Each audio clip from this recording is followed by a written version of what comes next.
Bom dia, paz do Senhor. Eu acho que por colocar uma placa lá na entrada que é proibido entrar gente feia, só tem gente bonita, estou vendo daqui, né? Que Deus abençoe, né? Você que está de pé aproveitando aí a reverência à palavra de Deus, só vou ler um versículo que está em Hebreus, capítulo 11 e o verso 34. Hebreus capítulo 11, o verso 34. Glória a Deus. Então a palavra de Deus diz assim em Hebreus 11, 34. E apagaram a força do fogo, e escaparam do fio da espada. Presta atenção nessa frase aqui, que diz assim, ó, e da fraqueza tiraram forças. Na batalha se esforçaram, puseram em fugidas os exércitos estranhos. Você pode se assentar, glória a Deus. Glória a Deus. Para você que gosta do título na mensagem, é uma fé renovada. Uma fé renovada. E quando nós lemos o livro de Hebreus, a gente vê muito falar sobre fé. Por que você está aqui nessa manhã? Porque você tem fé que Deus, de alguma maneira, de alguma forma, vai falar com você. Senão, não haveria sentido você sair do seu lar, sair da sua casa, se dispor a vir aqui para não ouvir uma palavra da parte do Senhor. Amém? Então, muitos especulam quem escreveu o livro de Hebreus. Muitos têm palpite. Uns dizem que é Paulo, que é o que parece. Outros falam que é Apolo. Outros dizem que é Lucas. E várias especulações. Porém, não há consenso de quem escreveu. Mas mais importante de quem escreveu o livro de Hebreus é que provavelmente ele conhecia muito bem as leis, dos judeus. E o Espírito Santo, sim, usou esse homem de Deus, esse escritor, para nos ensinar. E quando eu estava estudando o livro de Hebreus essa semana, eu pude perceber que Hebreus é o livro da superioridade.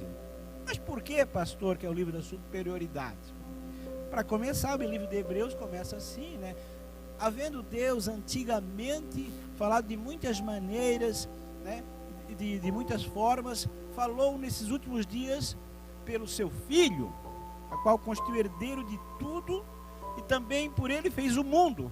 E ele começa a falar que Cristo é superior aos anjos. Então eu poderia dizer que Hebreus é o livro da superioridade, porque fala da superioridade primeiro do Filho de Deus. Ele é superior a anjos, qualquer ser nessa face da terra ou dos céus. Fala da superioridade da fidelidade do Filho. Fala também da superioridade das obras do Filho. Fala também da superioridade do sacerdócio do Filho de Deus. E a superioridade da fé cristã, além da superioridade do caminho do Pai e a superioridade da vida cristã.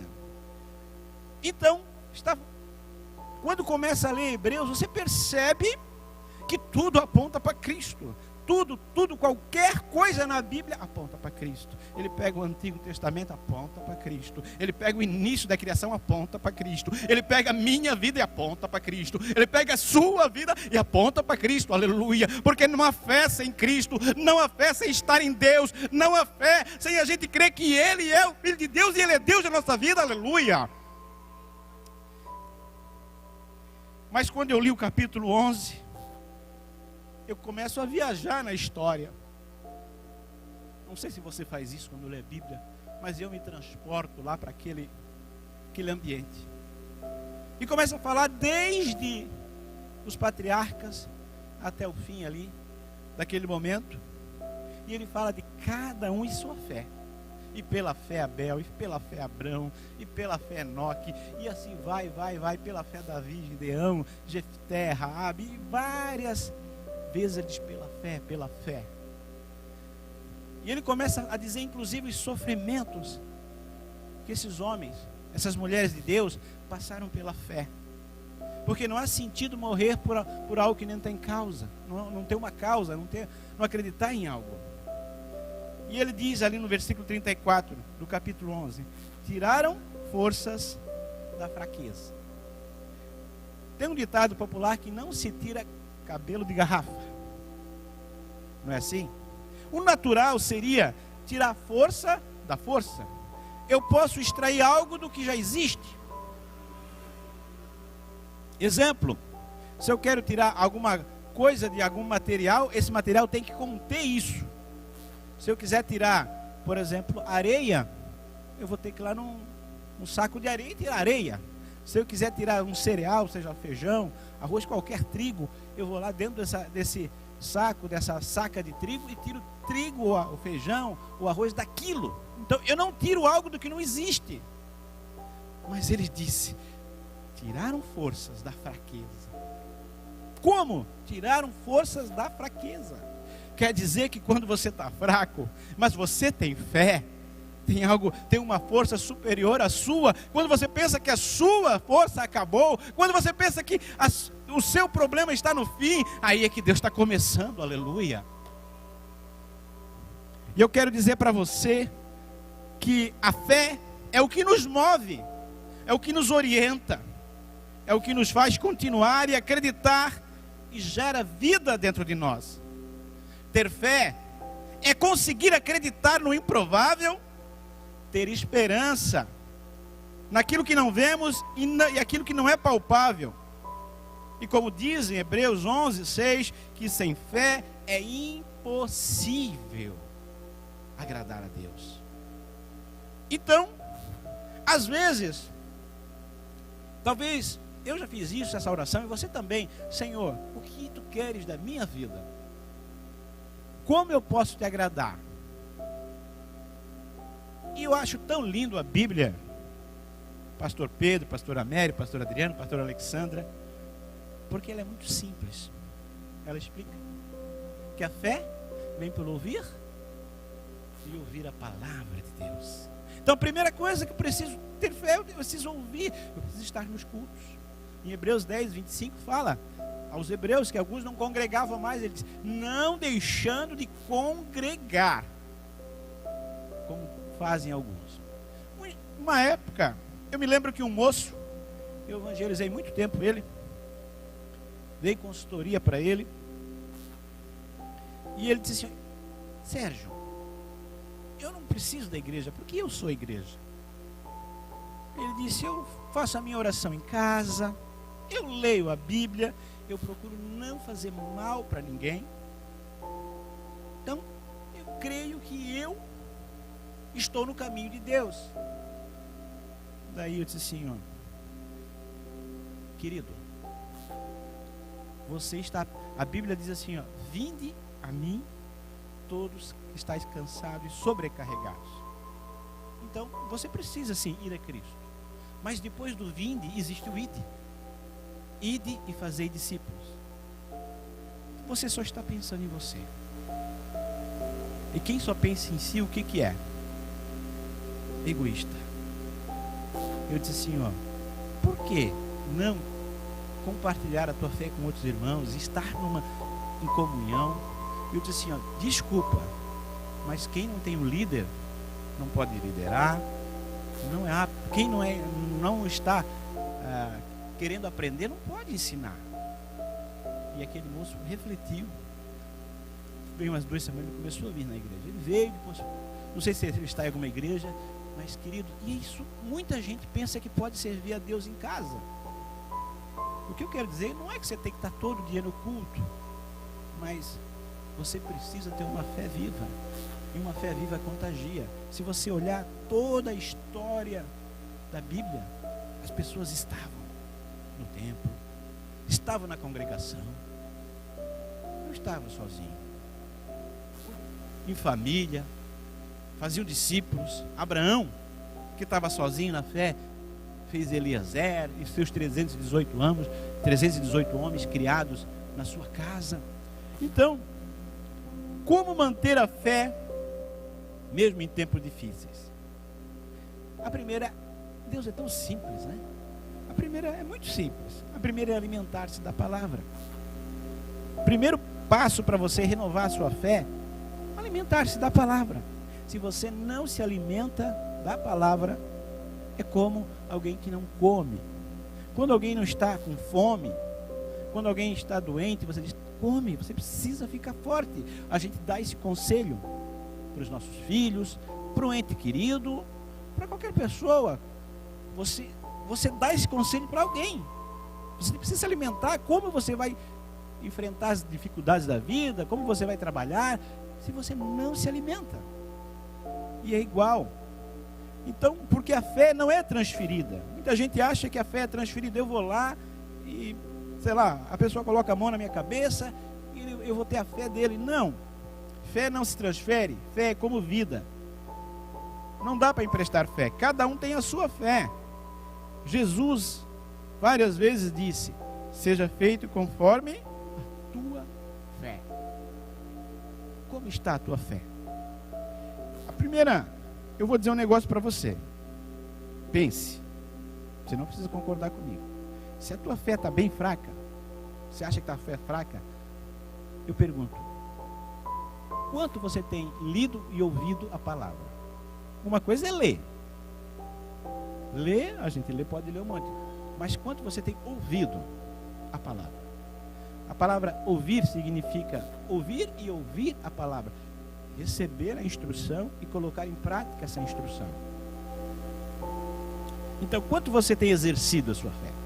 Se você está fraco na fé, porque provavelmente você não tem recebido ou ouvido a palavra de Deus. Então, como diz antes, Romanos 10:17, a fé vem pelo ouvir e ouvir a palavra de Deus. Então é a nossa comida espiritual. Conta-se uma história, talvez você já ouviu. Certa feita, escreveu-se em um jornal inglês, um daqueles colunistas, e disse assim: olha, eu tenho ido à igreja, eu vou na igreja, algumas igrejas, por anos, e eu não lembro da palavra que os pastores pregaram. Então eu acho que, esse escritor escreveu, esse colunista, eu acho que não tem sentido os pastores continuarem pregando e nós estarmos lá ouvindo essa palavra, porque se a gente pergunta no outro dia ou do que semana, as pessoas não lembram mais do que o pastor pregou, o que o sacerdote pregou, o que o padre pregou. E ele foi colocando a sua coluna no jornal nessa ótica. E esse artigo deu muita repercussão. Porque cá entre nós, se eu perguntar para vocês o que foi pregado domingo passado, talvez alguns lembrem. Vamos voltar 2 domingos, talvez alguns lembrem, outros não. Você vai dizer, é verdade? Então, se olhar por esse lado, parece que a gente esquece muito fácil do que foi pregado. E passou, se deu repercussão. Porém, outro homem de Deus pediu uma parte nessa coluna e ele escreveu: eu estou casado com a minha mulher há mais de 30 anos. E o amigo colunista falou também que ele já frequenta a igreja há 30 anos, mas não lembra das palavras que ele ouviu. A minha mulher deve ter feito algumas refeições para mim. Se você contar nesses 30 anos, 3 refeições por dia, eu não lembro do que ela fez de refeição. Eu não lembro o que eu comi nesses 30 anos, mais de 30 anos. Mas eu tenho certeza que foi essa comida que me fez estar de pé, que me fez estar forte, que me fez ainda estar firme. Porque se eu não tivesse comido durante esses 30 e poucos anos o alimento que a minha mulher me preparou, eu não estaria aqui nem para escrever. Eu quero dizer para você que às vezes você não vai lembrar muitas coisas do que foi pregado aqui. Você esquece fácil a mensagem. Mas eu tenho certeza que na hora da prova, na hora que você precisa de uma palavra, ela está aqui dentro, ela está aqui dentro. Ela vai à tona e você lembra da promessa. Então, queridos, o que eu quero dizer para vocês é que a Bíblia, ela está cheia de história de pessoas comuns, como eu, como você, pessoas simples, que resolveram exercer a sua fé. Em Provérbios 20:27, diz que o Espírito do homem é a lâmpada do Senhor, e Deus se comunica pelo Espírito Santo através do nosso espírito. É por onde ele nos elimina e é produzido o homem interior. Quando o espírito do homem ouve o Espírito de Deus, através de uma palavra, então gera uma convicção, uma certeza, uma clareza em nós. Gera autoridade. E a autoridade vem de autor. Somente o autor de alguma coisa é que pode ter os direitos autorais para deixar ou não deixar alguém, por exemplo, escrever em seu nome, lançar uma música em seu nome, usar uma frase em seu nome. E Jesus, ele nos deu essa autoridade, porque ele é autor da vida. Então ele nos concedeu isso. E por isso que a Bíblia fala que nós somos embaixadores. Bom, eu estava em 2 Coríntios 5:20 fala que nós somos embaixadores de Cristo. E eu estava olhando o papel do embaixador e tentando comparar com a vida cristã. O primeiro papel do embaixador é representar o seu país em território estrangeiro. Você e eu somos embaixadores nessa terra. Nós somos estrangeiros, nós não somos daqui. Nós temos um reino diferente daqui. Mas Deus nos colocou aqui como embaixador. O segundo papel do embaixador é proteger os interesses do seu país e dos seus cidadãos, que ele representa. Você e eu estamos aqui para proteger os interesses do reino. A fé faz isso. A fé a gente não vê, a gente não está olhando e não está visualizando aquilo, mas entende que o reino disse que é assim e vai ser assim, aleluia. O terceiro papel do embaixador é mediar negociações entre o governo que representa e o governo do país que está localizado. Ei, nós somos mediadores. Cristo é o mediador entre a nova e a antiga aliança, entre Deus e o homem. Mas ele nos colocou como mediadores entre ele e a palavra. Hoje nós estamos trazendo a palavra porque ele nos concedeu essa autoridade para mediar, para falar da palavra de Deus.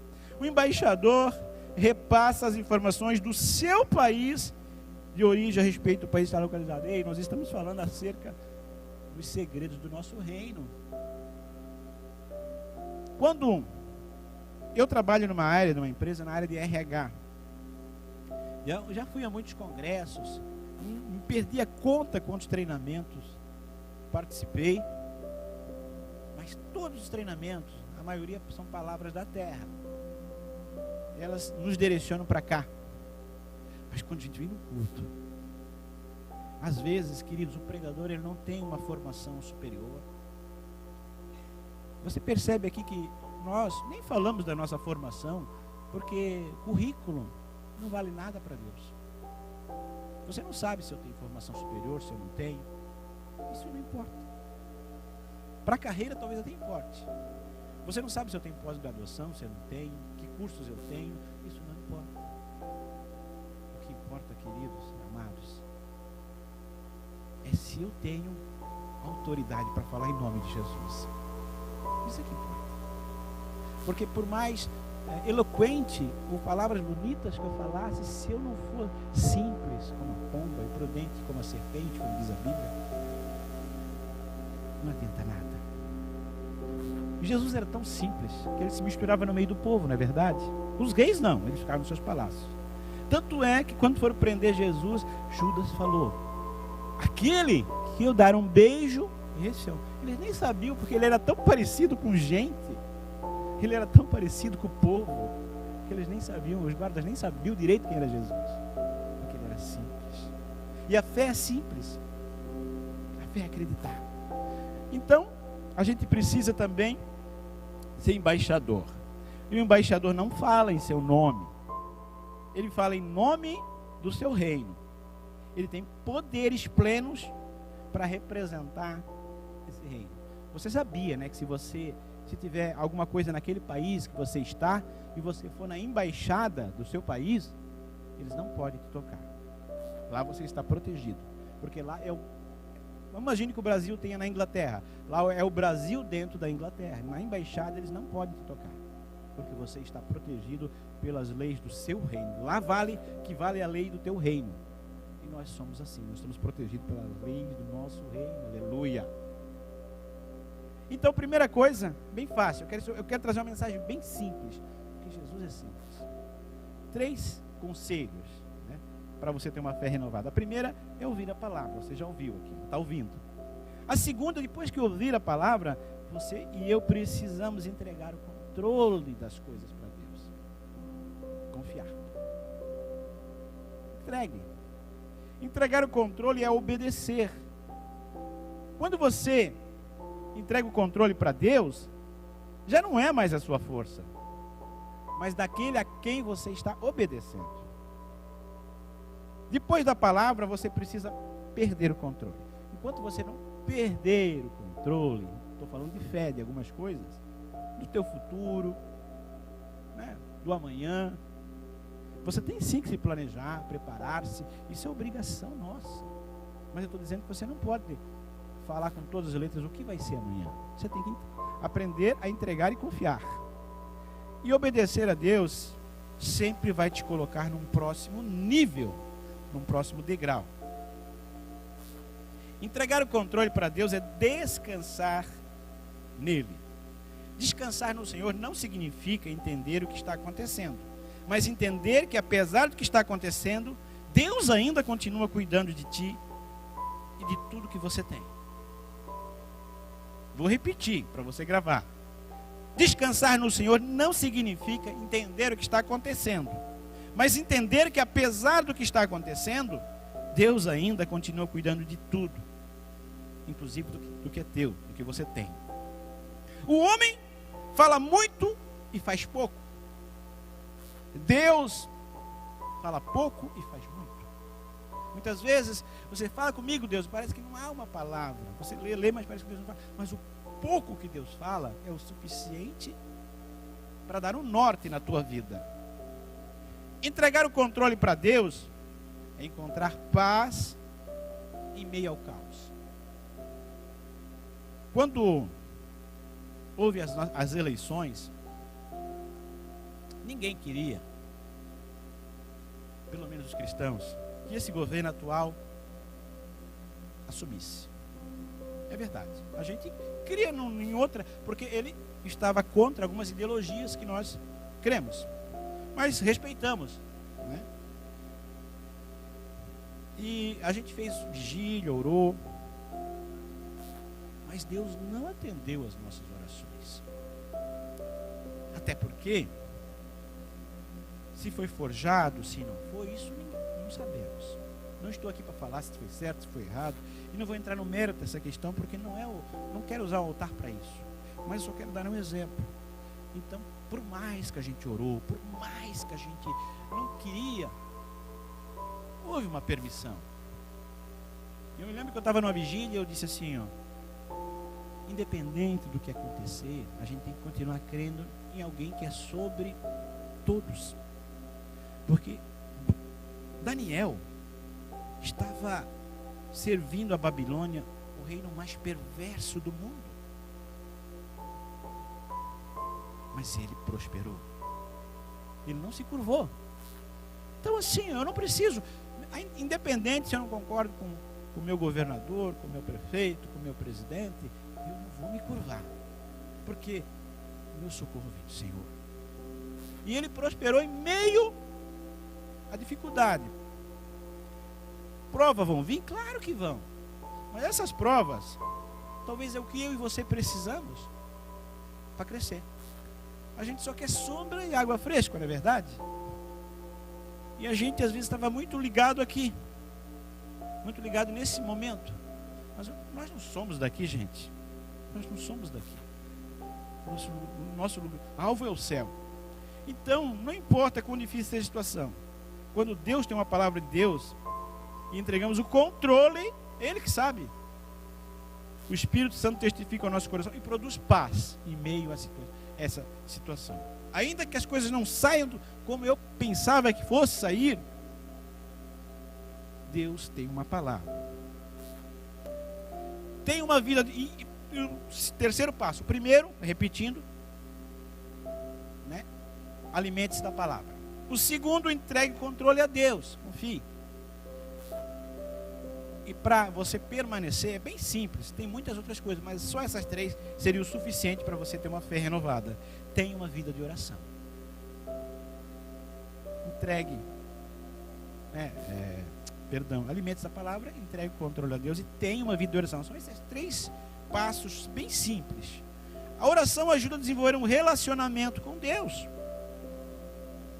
Quando eu fui conhecer a minha esposa, eu precisei conversar bastante com ela para entender, né, o que ela pensa, o que ela gosta, o que ela não gosta.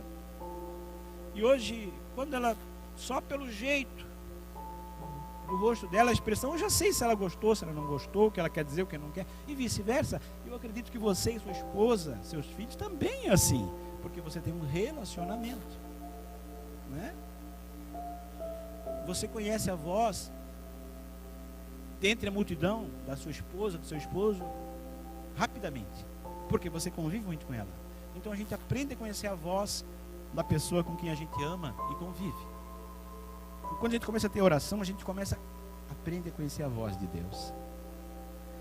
Como eu falei para vocês no culto de final de ano, quando meu filho estava na UTI, eu recebi a notícia que talvez ele não passasse daquele sábado, eu fui desistir de fazer um casamento. E eu ouvi a voz de Deus claramente me dizendo assim: filho, tu vais falar sobre compromisso. E quem tem compromisso comigo, eu tenho compromisso com aquele que tem compromisso. Eu ouvi a voz de Deus. Eu sabia que era de Deus. E eu fui fazer. Por dentro eu estava abalado. O diabo dizia assim: se no meio do casamento, porque a médica disse, deixa o teu telefone ligado, que se precisar eu te ligo.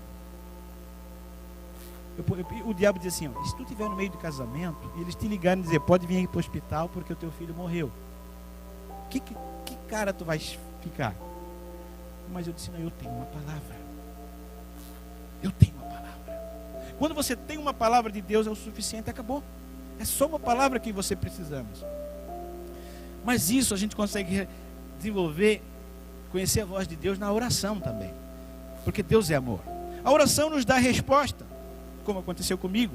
Orar faz ouvir o que Deus tem para nos dizer e nos faz caminhar rumo aos planos do propósito dele. Você quer caminhar na direção de Deus? Ore, busque a Deus, ore e leia a palavra, faça os dois juntos, que é melhor. É o tal do diálogo com Deus que a gente fala. A oração nos dá força para vencer as tentações. Ainda ontem, acho que foi ontem ou sexta-feira, eu conversava com a minha esposa lá em casa sobre algumas situações. E a gente estava falando sobre uma situação. Daí eu disse assim, para vencer um vício, a Bíblia diz que, né, conhecereis a verdade vos libertará. Mas é claro, por exemplo, tem pessoas que deixam de beber repentinamente, ou deixam de fumar. Eles dizem, eu venci o vício, não precisei nem da palavra. Mas perceba bem, claro que uma atitude vence, mas geralmente ele deixa aquele vício e o diabo pega ele em outro vício, pega em outra coisa. Então ele pensa que ele é um vencedor e o diabo faz isso. Às vezes o próprio diabo ele te cura, entre aspas, com aquela feitiço dele, mas te coloca outro. Então ele é mestre em enganar. Então a pessoa diz, não preciso para deixar de fumar, é só eu querer, eu paro, e é verdade, entre aspas, tem que ter uma atitude, mas às vezes você parou daqui e vai em outro. Agora quando você entrega o teu caminho ao Senhor, confia nele, ele te liberta completamente. Não que você não vai pecar, mas vai ser um acidente, não um vício, repetidamente. Você tem que entregar a sua vida para Jesus de verdade. Então, por isso que Jesus disse, vigiai e orai para não entreis em tentação, não caíres em tentação. Mateus 26, 41. A tentação ela vai vir sempre. Deus sabe. E o diabo também, o teu ponto fraco, o meu ponto fraco. Todos nós temos a nossa criptonita, como tinha o super-homem. Você sabe onde é que é o teu ponto fraco. Ninguém precisa te dizer. Eu sei. Aí quando você pensa que aquele teu ponto fraco, agora eu consegui vigiar aqui, por isso que vigiar antes. O diabo te pega de outro jeito. Porque você vai ter outros pontos fracos. Você não tem um ponto fraco só, você tem um ponto mais fraco, mas outros. Então ele vai te pegar por outro jeito. Aí você cuida desse. Aí quando cuida desse, ele pega aqui de volta. E a única maneira de você vencer o pecado é estar em oração, é estar em comunhão. A oração produz um alinhamento com Deus. Você quer se alinhar com a vontade de Deus? Ore. Você quer saber a vontade de Deus? Ore. Busque a Deus, leia a palavra. A Bíblia diz em 1 Coríntios 6,12 que todas as coisas me são lícitas, mas nem todas me convêm. Todas as coisas me são lícitas, mas não me deixarei, olha só, importante, me dominar por nenhuma delas. Um dia eu estava ouvindo um podcast, o pastor Cláudio Duarte com o Celso Portioli, e o pastor Cláudio Duarte falou algo interessante. Ele disse assim, ó, quem faz o que quer é escravo. Aí o Celso Portioli disse, não é o contrário, pastor, será que eu estou ouvindo direito? Ele disse, não, quem faz só o que quer é escravo. Aí ele disse, mas me explica isso melhor. E ele disse assim, ó, se eu faço só o que eu quero, eu só sigo meus sentimentos. Porque quando aquele que faz o que quer, ele não é forte para renunciar a algo que é errado, ele faz o que quer. Ele acha que ele é autossuficiente. Então esse é escravo, esse é fraco. Agora, quem faz mesmo aquilo que o seu coração não quer, mas ele sabe que é certo, por exemplo, ninguém gosta de perdoar de verdade. A pessoa te ofendeu às vezes, a pessoa te machucou muito, na alma você não merece meu perdão, porque olha só o que ele me fez, mas você sabe que é o certo, então você não faz o que você quer, você faz o que a Bíblia manda fazer. Então ele deu uma lição nesse apresentador. Então, o que eu quero dizer para você é que tem coisas que você, mesmo sendo permitidas, para que se você quer crescer no Evangelho de Deus, eu e você precisamos renunciar. Tem mal nisso? Não tem mal nisso, mas às vezes é o tempo que você despende lá, o que eu me despendo em algumas coisas que vão, e não vai nos fazer crescer espiritualmente, porque eu não renuncio. Né? A oração não muda a Deus, mas ela te muda. O autor C.S. Lewis falou isso. A oração não vai mudar Deus, mas vai mudar você. A oração pode realizar grandes milagres. Está cheio de exemplos. Poderia citar a Bíblia inteira aqui, né? Então, quando você começa um propósito de oração, Deus começa a fazer coisas que você nem imaginava que ia fazer. E a oração, para finalizar, ela convida o Espírito Santo a estar presente em sua vida. E te faz cada vez mais parecido com Jesus. Enquanto você ora, o Espírito Santo toma e começa a arrumar a sua vida, a sua casa. Ele começa a te fazer pensar, agir e ficar cada vez mais parecido com Jesus. Você já experimentou andar com alguém muito tempo? Daqui a pouco você não percebe que está ficando parecido com ele ou com ela? Porque a gente tem muita comunhão, né? O pastor Tiago Bonet diz que a gente é a soma das 5 pessoas com quem mais convive. A gente começa a falar e fica parecido, é verdade. Então, se você começa a andar muito com Deus, Enoque andou tanto com Deus, que Deus disse, não, eu preciso desse cara aqui comigo. Sou obrigado a arrebatar esse cara aqui e vamos, não, esse cara merece o céu, cara. Não que merece, né? Porque ninguém merece o céu. Esse cara eu preciso. E ele foi arrebatado. De tanta comunhão que ele tinha com Deus, tanta comunhão. Então, queridos, o nosso profeta, pastor Gilmar é o nosso profeta. Ele é o nosso líder. A voz dele é a voz de Deus na nossa vida. Ele falou que esse é o ano de renovar as forças. Eu pensei que tivesse aqui. Mas enfim, você sabe que é o ano.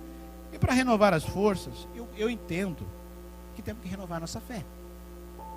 Porque se você não renovar a sua fé, você vai desistir. Como o pastor pregou domingo passado sobre não podemos desistir. A gente desiste. Vocês estão percebendo que todas as ministrações aqui, a gente está em cima de uma palavra. Você só precisa de uma palavra, né? Então, para que tenhamos que renovar nossas forças, a gente precisa fazer que nem Paulo, e eu estou terminando.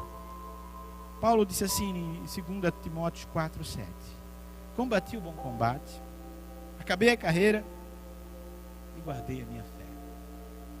Ele disse que o combate, as lutas, ele lutou mesmo, ele não desistiu. Ele não abriu mão das lutas. A carreira, que ele tinha não era uma carreira profissional, era uma carreira ministerial. Ele acabou. Ele cumpriu aquilo que Deus tinha para ele. Mas ele guardou uma coisa: a fé. E eu pergunto nessa manhã: o que você tem guardado para Deus? Talvez um dia a gente possa chegar diante de Deus e Jesus faça essa pergunta: o que tu tens para mim? Jesus, eu fui pastor na Igreja Calvário, preguei alguns domingos de manhã. Olha, eu orei, até expulsei alguns demônios. Uma vez eu orei por uma pessoa e ela tinha um câncer na garganta e ele foi curado. Uma vez eu orei por uma pessoa e aconteceu isso, aconteceu aquilo. E a tua fé? Pronto, acabou. O que você tem guardado? Eu te convido a ficar de pé. 3 coisas para renovar a sua fé: alimente-se da palavra, entregue o controle para Deus e tenha uma vida de oração muito simples, fácil de gravar. Palavra, confiar e orar. Você já sabia disso, não é segredo. Mas Deus é Deus de coisas simples. Tanto é que Ele pega uma pessoa bem simples como eu, como o pastor Adriano, como qualquer pastor aqui, pastora Mary, pastor Pedro, pastor Alexandra, os presbíteros que estão aqui, pessoas simples. Ninguém aqui é PhD em nada. Ninguém aqui é o the best em alguma coisa. A gente é simples. Às vezes, talvez nem sabemos pronunciar ou conjugar os verbos direito como deveria. Talvez falamos até algumas palavras erradas. Mas a gente quer seguir a verdade. Eu te convido a colocar a mão no teu coração. Talvez você diz: Senhor, eu preciso ter a fé renovada. Eu preciso. Então, só esses 3 conselhos já te ajudariam muito. Eu quero orar para você. Enquanto você ora, peça ao Espírito Santo para ir ministrando em você. Pai, em nome de Jesus eu falei sobre algo muito simples, Senhor. Não é uma mensagem de grandes revelações. Não é uma mensagem de grandes segredos espirituais, Pai. Foi uma mensagem muito simples. Mas Deus, eu acredito, Senhor, que na simplicidade da mensagem, Senhor, eu acredito que nas coisas pequenas, nas coisas simples, corriqueiras do dia a dia, Senhor, talvez até a gente nem precisa nem ser tão ensinados, mas ser lembrados. Senhor, quando nós somos lembrados dessas verdades e as colocamos em prática, Senhor, então em nome de Jesus o Senhor começa a fazer tudo novo, Senhor. Senhor, que nós não sejamos conhecidos por ter, quando partirmos dessa terra, por ter uma grande conta bancária, por ter deixado muitos bens. Isso é bom para a nossa geração, claro que é, Senhor, mas que quando no nosso velório, Senhor, que as pessoas forem olhar para nós e vão chegar e dizer: esse ou essa foi um homem de fé, foi uma mulher de fé, ele não desistiu, ela não desistiu, ele pregou a palavra, ela pregou a palavra, apesar de todas as dificuldades, ele ou ela sempre foi uma pessoa de fé. Talvez ela não vai ser citada nas escrituras, e com certeza não, como que os heróis da fé, que foram citados em Hebreus 11, mas nós seremos citados no livro dos céus, como aquele que alcançou a carreira que está proposta, Pai. Em nome de Jesus eu oro, Senhor, sim, para que haja cura, haja restauração familiar, haja tudo isso. Só que antes de tudo isso, eu oro, Senhor, para que cada um de nós possa renovar a fé, porque sem fé nada disso vai acontecer. O primeiro passo para a gente começar a caminhar rumo aos planos de Deus é renovar a fé.